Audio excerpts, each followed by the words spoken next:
Today we're going to talk about the Sailor Fude DE Mannen pen. I know you're going to slaughter me in the comments for that, but I did my best. So Fude DE Mannen pen. It's interesting because it's such a large pen. So this is so much larger than most of the fountain pens I've reviewed. It's incredibly long, and it's pretty decently sized in terms of width, but when it posts, it becomes just this massively long pen, but it's super lightweight because it's plastic, so it's not hard to write with. And I really appreciate this detail. So it doesn't have a clip, but it does have that little tiny bump. I don't know if you can see that, but the little tiny bump that keeps it from rolling off the table. And trust me, I relied on it. When I set it down, I totally forgot it didn't have a clip, and I'm glad that little bump was there. It kept it from rolling off the table. It says Sailor Japan, and I don't know what those characters say. I'm gonna assume it's something to do with Fude DE Mannen. It does, because it's so long, it does allow you to piggyback cartridges. So you have one that it comes with two, but you have one actually in the pen, and then you have one that you can carry as a backup inside the body of the pen, which is always awesome. So if you run out of ink, you have a ready supply. And then the nib is what makes it special. So let me see if you can see that. Yeah.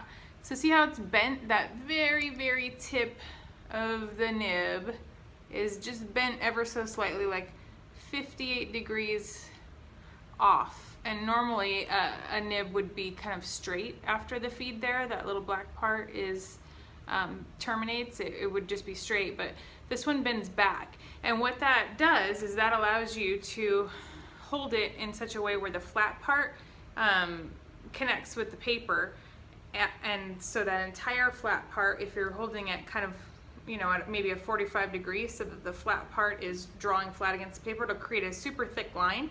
And then if you're holding it upright, you're just going to touch the very tip of it to the paper, so it'll be a really thin line.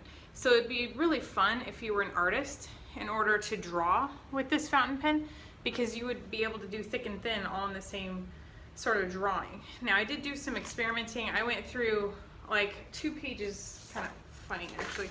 So that I did the writing sample before I filmed this part, so you're gonna see that next. But then I kind of messed around and tried to draw like a bunch of different stuff just to see how I could get the nib to work. It was fun on my lovely rodeo pad, which is awesome. And you probably can't use this with cheap paper because it lays down a lot of ink. It'll bleed through pretty bad. But what was nice about the rodeo, just FYI, oh, well, I guess you can't tell because I did write on both sides, was there's no real ghosting. It doesn't bleed through. I thought that was really, really unique and fun. So anyway, great little pen, super cheap, and just a fun experiment to try. I really want to try a flexible nib next, because I feel like a true wet noodle flex will flex more with my writing style. I don't tend to press very hard, especially since I've been using fountain pens for the last few years. I just am used to, you know, you put the nib to the paper and the capillary action just makes it write. So I don't press as hard anymore. So I can't really engage the steel nibbed like flex fountain pens that aren't really flex, but I've heard that if you get a wet noodle that's engineered to flex very easily with not a lot of pressure, that's something I'd really like to try next. But anyway, this is the Sailor DE Mannen fountain pen, and super fun, something totally different to try. It is a little finicky to get to understand the angle at first, so you'll see me in the writing sample like kind of restart a letter at the beginning of every line, and that's not the pen skipping, that's actually me not mastering the exact angle that I want to hold it at when I'm starting the letter. So to engage that nib in the right angle. So hopefully you enjoy this review and the writing sample, and thanks again for spending some time with us today at bestfountainpen.com. Okay, we're going to show you a writing sample of the Sailor Fude nib, and the Fude nib is just bent. So we kind of went over that in the review earlier, but hopefully you can see it pretty well against the white paper, that the nib is bent. This particular pen is 55 degrees, that it's bent away from the page. I really wish I was an artist to be able to show you this with artwork, kind of the difference in line variation that it's able to produce, but I'll do my best. I did a bunch of playing around on a couple pages previous to this just to try to see what I could get the nib to do for me. But I wasn't as successful as I would have hoped, as you would be if you were, let's say, like a line artist or somebody who draws really well with a brush pen. But let's get started. So this is the Sailor Fude nib.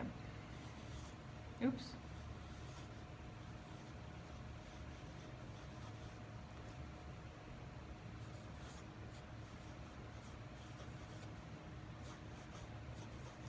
This nib is a bit touchy because you need that flat side to touch the paper just perfectly, and I was a little bit off when I first started that. But what's interesting is if you draw with it in a more upright or straight, like 90-degree vertical against the page, it'll go much finer. So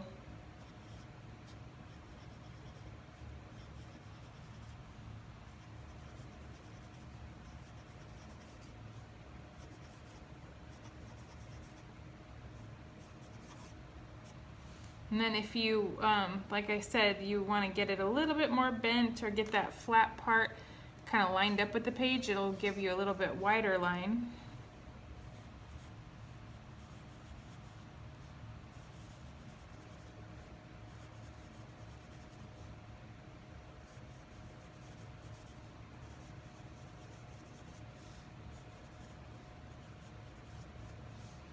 And then where I saw it was the most variation or the most fun for me was when I did a really exaggerated, like, large letter. And I guess that's because you're changing the position of the nib so drastically, where typically when you're writing, you're not moving position of the nib very much, but when you're using very large lettering, that changes. So if you watch when I do it like this, oops, there's me not connecting correctly, that's not the pen.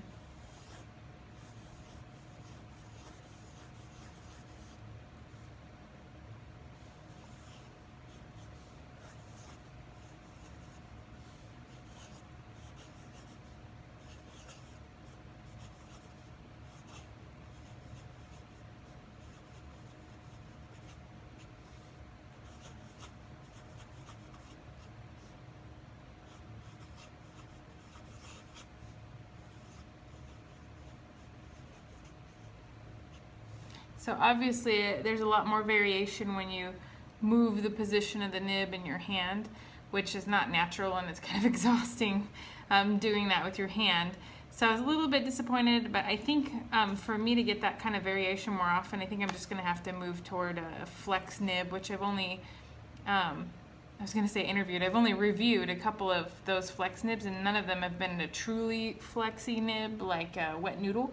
So I would like to get one of those and try one of those this year. But I just wanted you to see that, gotta start out right, it's finicky, that you can get some variation just by how you hold the nib, and then we'll go kind of more vertical. I don't think it's the pen skipping so much as the angle that I'm putting the pen to the page when I'm starting. It just takes some getting used to. But it is fun, and if you're into drawing, I would think this would be something that would be really fun because of the shading you could do with the different ways you position it, and then the fine lines you could do all with the same pen. So anyway, this was the Sailor Fude DE Mannen. I don't know if I'm saying that correctly, but Fude nib, and then it said DE Mannen, M-A-N-N-E-N. Was what I ordered off of Amazon. A very inexpensive pen and just fun to try. It's a very large pen too. It's much longer than most of my other fountain pens. I think it's supposed to resemble more of a brush or a brush stroke, but I thought it was fun. It's something that I hadn't tried before, so it'd be a good pen to give it a try.